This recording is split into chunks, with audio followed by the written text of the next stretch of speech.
Hello and welcome back to another update. It is your host Weeb Union, and in this one there are numerous advances in favor of the Russians centered around the Siversk section of the front line, where the Russian offensive continues in that direction,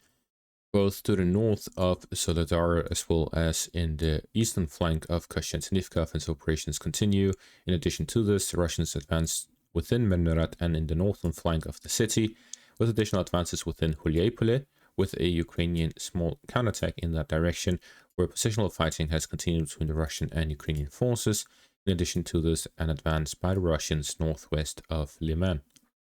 Starting out in the Siversk section of the front line, there are numerous advances in favor of the Russians from within Siversk itself, the northwestern flank through Platonivka, gaining a foothold within Zagnet and gaining control over the eastern parts of the town. Additional advances along the forest patch area to the north of Zagnet, and the capture of fortifications on the eastern flank of Dubrova. To the northwest of Soledar, the Russians managed to gain control over Peseno and some positions to the south of Vasyukivka. In the Siversk direction, the Russians gain control of additional roads within the town, pushing through towards the western portion of it. They're slowly pushing through to the western outskirts to kick the Ukrainian forces out of the town, and at the same time they are fighting on the western flank of the fortifications. On the rear of these fortifications, gain control over them as they overlook the defenses overlooking the town itself. The Russians have also started pushing in the direction of Zagnet, where they've managed to gain control over the eastern portion of the town along the river line and the residential buildings in the area, while they're also pushing through the forest patch area in the northern flank, crossing over the Siversk River and then to the southern parts, where they're now pushing through towards Zagnet from the northern and eastern flanks. Russians are here working to gain full control over Zagnet, which will allow them to gain control over the highway between Leman and Siversk, all the way up to the fortifications on the outskirts of Siversk, and all the way up to the outskirts of Leman in the northwest. In addition to this, the Russians continue offensive operations to the south of this highway in the direction of Dubrova, continuing offensive operations towards the town itself, and have managed to gain control over several fortifications on the eastern flank of Dubrova, where they're pushing through one after another to gain full control over the fortifications and push down towards Ozerne, where the fortifications are overlooking the western flank of the town, and the Russians have already gained a foothold in the eastern flank in the northern outskirts of it. The Ukrainian positions within these two settlements are centered around the settlements themselves, the forest patch in between them, and fortifications that overlooks the roads that connects the two. The Russians are now pushing through the central parts to push through towards the road connecting the two to isolate Ozerne from Dubrova, and at the same time push through Dubrova, which is a town that is fairly spread out. There's not a lot of buildings, not a lot of people who used to live there. Instead, it is rather an open area within the forest patch area. The objective of the Russians is to push through the flank of it through the forest patch area to cut off the connection between Ozerne and Dubrova and push down towards the Siversk River. With that, the Russians will be able to gain control over the southern flank of the highway and gain control over a wider section of the Siversk River as they push in the western direction. Russians have managed to advance to the outskirts of Leman, but offensive operations are simply situated at the outskirts of the city, as the Ukrainians still have strong defense within it. While the fighting is taking place on the outskirts of Leman, the Russians are centering their offensive operations towards the southern flank, where the objective is to cut off the highway in the southern flank of Leman that is connected to Sloviansk. To get there, they need to gain control over Dubrova, the fortifications on both flanks of it, Ozerne, and then push down towards Brusivka and Starye Caravan. These settlements are the final ones on the southern flank of this highway. Getting control over it would allow the Russians to have full fire control over the entire highway, if not push through to gain control of it. This will completely isolate Leman from the Sloviansk highway. However, there is still possibilities for the Ukrainians to make use of some pontoon bridges, most likely centered around Mayaki, as it is a more open area, while the forested areas you'll need to detect paths through it or make some paths through these forested areas, which will allow them to pass through. We see from the gap here within the forest lines that there are some gaps that have been made by the Ukrainians to connect between the two sides. There's the secondary road that connects through all the way up towards Leman. So there are some gaps and roads through the forested areas that the Ukrainians have created in preparation for additional supply lines leading up to Leman from the Sloviansk direction. but the main and most useful one will always be the highway, as it is completely cleared from the forested areas. With the capture of the highway, the Russians will significantly improve the logistics of their own forces and to limit the logistics of the Ukrainians in the eastern and southern flanks of Leman. As for the western flank, the Russians managed to gain a foothold within Yarova from the western flank, pushing through into the residential buildings from the forest patch area and through the roads connected further north. The Russians are here working on completely isolating the western flank from any supplies going through towards Leman, while at the same time pushing towards Dobryshevo and the eastern flank of Yarova. With the capture of Yarova, the Russians will significantly improve the logistics on the western flank of Leman and threaten the logistics of the Ukrainians, further limiting the supplies of their forces. The objective of the Russians may very well be to completely encircle the Ukrainian forces within the city and outflank them from both flanks, or to force a withdrawal from the city, as the Russians themselves did when the Ukrainians were looking to encircle them back in 2022. However, based on the fact that the Ukrainians never withdraw, just as we saw in Myrnohrad, Avdiivka, and Kupiansk directions, the Russians will continue to advance on the flanks all the way until the gap for a withdrawal is very small. At that point, the Ukrainians will be squeezed out of the pocket, just as we are seeing in Myrnohrad and as we saw in Soledar, where the Ukrainians will be forced to withdraw because they simply would not survive the heavy striking of FAB strikes and so on their positions, and the narrow path through which they can withdraw would be very small and would cause a lot of casualties. As for to the south, here in the direction of Soledar, the Russians pushed down south of Vasyukivka in the direction of the fortifications along the river line. The Russians are here aiming to connect their forces between Vasyukivka and Selesnyansk. To gain this connection will allow them to gain control of the fortifications here in the western flank of Soledar, further securing the highway between Bakhmut in the south and Siversk in the north for the logistics to connect the two sections of the front line. It makes a lot of sense considering the fact that the Ukrainians blew the dam near Privilya, which then overflows the river near Bundarne.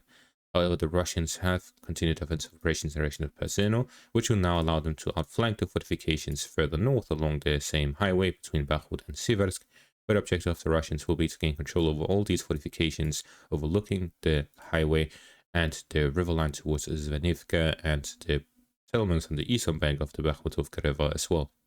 Down south in the Kashantifa direction, the Russians managed to gain control over the southern parts of the city all the way up to the railway station, including the highway that connects from Ivanopilya in the south up towards Kashantifa in the north. The Russian advances towards this railway station area allows them to gain a secure foothold within the central parts of the city, with the supply lines in the eastern flank, the highway, railway, and ordinary road connecting through the Dash area up towards Kashantifa, allows the Russians to have a stable supply line into the city here in the eastern flank, where the Russian forces were pushed back from the fortifications here in the north. The recent capture of these fortifications was an attempt by the Russians to organize themselves within these fortifications. However, the Ukrainians in the counterattack pushed them back towards the Dacha area, which is now being contested by the Russian and Ukrainian forces in the eastern parts of it. The Russians are here looking to secure the northern flank from the highway itself, leading up to Kashantifa from the eastern flank from Chesev Yar and Bakhmut.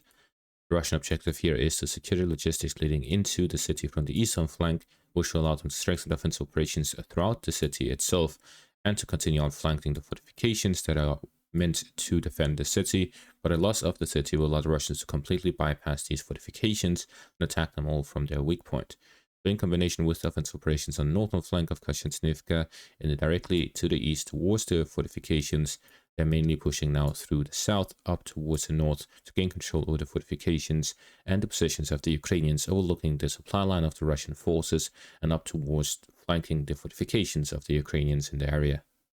However, the Ukrainian positions in the area are not weak, as it is one of the prioritized areas of the front line for the Ukrainians. To the north of Menurat, the Russians consider offensive operations on the northern flank of Rodinska, where they're now pushing to gain full control over the railway line and then push onwards towards Biletsky, where they're now fighting over the forest line leading into the city from the eastern flank. Although Belitsky is a small city, it had a pre-war population of over 10,000 people, which is similar sized to Rodinska. To the north of Rodinska, the Russians pushed into Soledar, gaining a foothold in the southern parts of the settlement, and fighting is now taking place over that as well, which is the final position of the Ukrainians on the eastern flank of the fortified line here north of Rodinska. As for Myrnohrad itself, the Russians continued offensive operations and, contrary to my expectations, completely pushed through the central apartment complex areas in the southern parts of the city. It seems the Russians have already done the necessary FAB and artillery preparations throughout the apartment complex area, gaining control over the southern and western and eastern parts of the southern section of it, taking control over approximately half of the apartment complex buildings, and at the same time pushing through from the northern flank following the capture of the eastern apartment complex area. The Russians are now quickly pushing through the final defenses and fortifications of the Ukrainians within the southern parts of Myrnohrad, where the northern portion is less defensible than the southern portion, which means that it's only a matter of time before the Russians gain full control over Myrnohrad. The amount of forces remaining within the encirclement is likely much smaller now compared to just a few days ago. And what remains is likely going to surrender at this point because of the lack of logistics, and the time they have been encircled is now extending into several weeks, and it is now only a matter of time before their defense completely collapses. As for Pokrosk itself, it has now been a while since the Russians captured it, and it is now a city which the Russians are using as a logistical hub.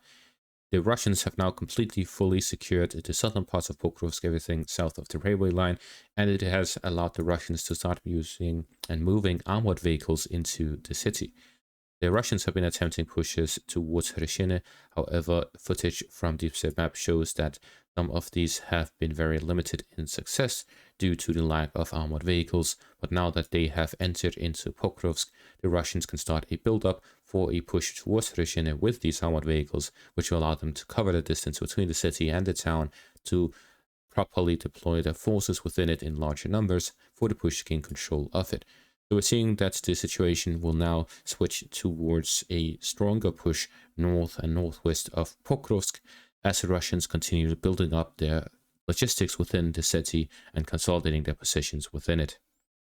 As for Myrnohrad itself, it's only a matter of time before the Russians gain full control of it, and it will act similarly to Pokrovsk as a large hub for the Russian forces, to which they can start offensive operations towards Dobropilya and in the western direction towards the Dnipropetrovsk region as well. Pokrovsk and Myrnohrad are generally large enough to cover several sectors of the front line. For supplies going in the eastern direction towards Kashantifa, the supplies will likely go from the south,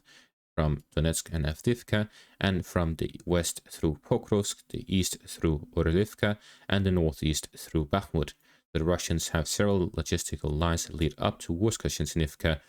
which are all connected to cities. As for the northern and western directions, the Russians can push towards Dobropilya and the Dnipropetrovsk region in several directions, and northeast towards Drushkivka and Kramatorsk as well. Therefore, Pokrosk will be the center of offensive operations by the Russians going forward into 2026. To the southwest of Pokrovsk, the Russians consider offensive operations within Gulyaipole, gaining control over some of the eastern streets of the city, closing into the central parts of it and bypassing several portions of the fortifications the Ukrainians have available in the area. The Russians have here successfully pushed through to gain control over the northern streets south of the Haichi River, where following the capture of the eastern streets north of the Haichi River, the Russians have gained control over some of the crossings and are expanding through the eastern road that leads up towards the Haichi River and the eastern parts of Gulyaipole, allowing them to outflank the fortifications of the Ukrainians facing the southern direction as they continue offensive operations, gain control over the fortifications, allowing for control over the highway connecting Doroshenyanka from the south up towards Gulyaipole in the north, for additional logistical routes leading into Gulyaipole and strengthening the offensive operations in that direction, while at the same time pushing through to gain full control over the northern bank of the Haichi River. Russians continue offensive operations on the eastern flank of Arvarivka, pushing towards the town and through the fortifications and forest lines on the eastern flank, while the Ukrainians manage to regain control over the northern outskirts of the town and fortifications there. There's some back and forth between the Russian and Ukrainian forces between Dobropilya and Verivayevka over the past week, where the Ukrainians launched counterattacks towards Dobropilya from the western and southern directions, and the Russians managed to regain control over the town and now push back towards Verivayevka. and now they're attacking from the eastern and northern flank, while the Ukrainians are attacking from the western and southern flanks. So a direct clash between the Russian and Ukrainian forces on the northern flank, while the Russians are pushing through in Huliepole itself. The main efforts of the Ukrainian defenses is situated around the second line of defense to prevent the fall of that defensive line, where they are looking to regain control of their positions from the northern flank to regain control of the second line of defense, while the first line of defense is a secondary priority because the Russians have already entered into Huliepole, and it's only a matter of time before the Russians gain control over that as well, because the Ukrainians simply cannot organize their defense with the loss of the northern highway. They only have one supply route leading into the city, which is covered by Ukrainian drones and long-range fire around the clock, which limits the supplies going into Huliepole for the Ukrainian forces to a level which the Russians actually have the logistical advantage, but the Ukrainians still have a lot of supplies within the city, which will allow them to hold their defense for quite a while longer, but the Russians are quickly pushing through. And that is going to be all for this update. Thank you for watching. Make sure to leave a like, subscribe, check out my Patreon and YouTube membership for additional content. Thank you for watching and have a great day.